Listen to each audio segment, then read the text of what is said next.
Well, ang mindset ko talaga is, una sa lahat, pagdating sa receive, talagang sasakupin ko yung buong court na parang hindi ko na sila papahawakan ng bola na sige, pumalo na lang kayo dyan, ako na yung re-receive. Parang ganun yung nasa mindset ko eh. Yung bahay namin, tapat lang nun, court na agad. Okay. So, nung bata pa lang ako, kahit na sobrang tirik yung araw, talagang maglalaro at maglalaro ako. Kahit pustahan lang namin, ice water, ganyan, 5 piso. Siguro, sa bawat team na napupuntahan ko,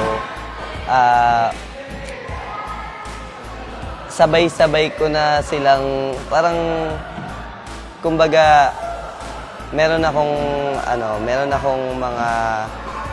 mga bagay na pwede kong gawin. Pwede kong pag-switchin yung mga tinuturo sa akin sa national team, sa FEU, sa Signal, sa AEP, mga ganun. Hi, I'm Vince Lorenzo from AEP Cubstars.